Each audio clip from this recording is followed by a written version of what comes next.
ஒரு ட்ரெயின்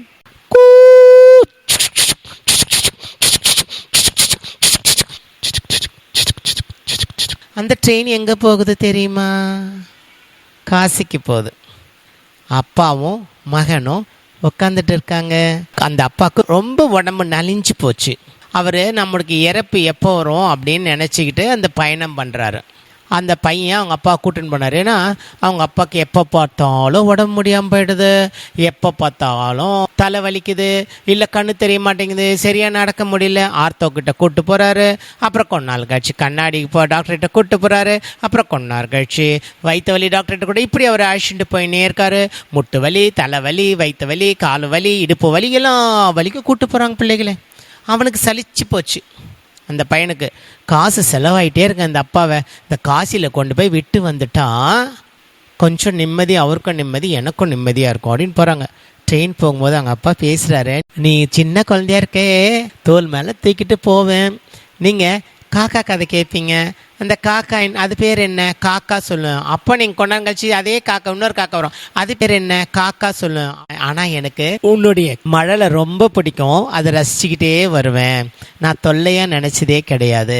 அதுக்கப்புறம் அப்படியே போகும்போது அவங்க அப்பா சொல்கிறாரு, இதை பற்றியா என்ன காயம் தெரியுமா, இது நீங்கள் ஒரு நாள் தெரியாமல் என்ன பண்ணிட்டீங்க, காலை நீட்டிட்டீங்க.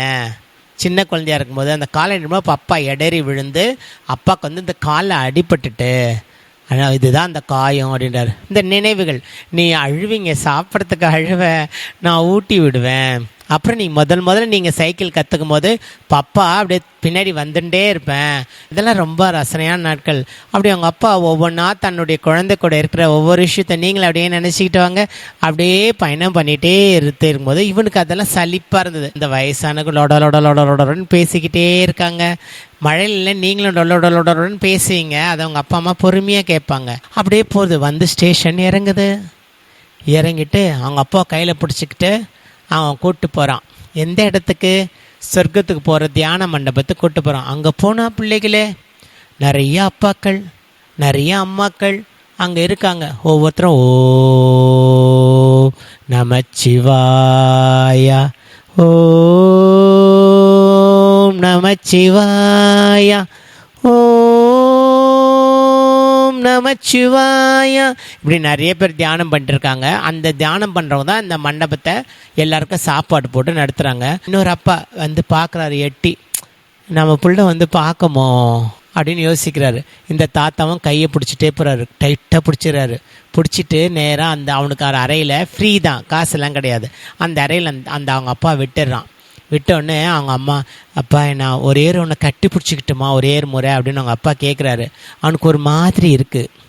ஹக் பண்ணிக்கிறாரு. அப்பா டைட்டாக கட்டுப்பிடிச்சி, என் செல்லம் எப்போவுமே ஜாக்கிரதையாக இரு அப்படின்ட்டு அன்பாக ஒரு முத்தம் கொடுக்குறாரு. அப்படின்னு ஒரு முத்தம் கொடுக்குறாரு. அவனுக்கு ஒரு மாதிரி இருக்குது அப்பா விட்டு.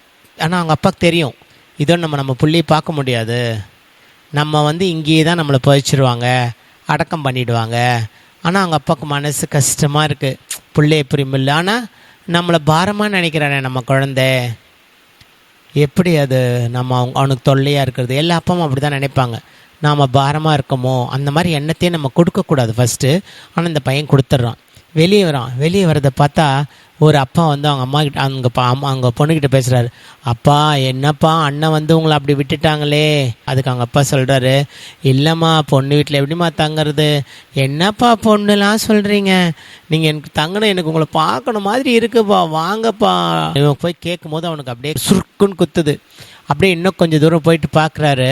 ஒரு அம்மா ஓடி வந்து வெளியேட்டி பார்க்குறாங்க.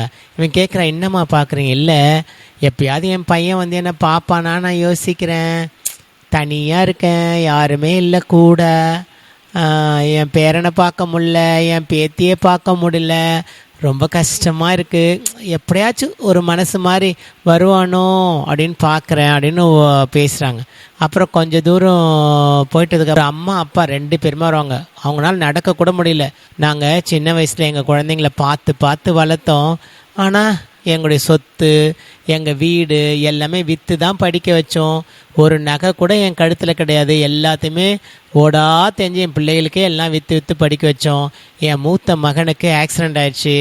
அவனுக்கு வந்து இதெல்லாம் மாற்றணுன்ட்டு 25 லட்சம் செலவாச்சுப்பா. வீடு ஒன்றே தான் இருந்தது. சரி பையன் உயிரை விட வீடாக முக்கியம்னு அந்த 25 லட்சத்துக்கு அந்த வீட்டை விற்று காப்பாற்றணும். ஆனால் இப்போ என் பிள்ளைகளுக்கு எங்களை பார்க்குறதுக்கே மனசு வரல. இங்கே கொண்டு வந்து விட்டுட்டாங்கப்பா, மனசே சங்கடமாக இருக்குது.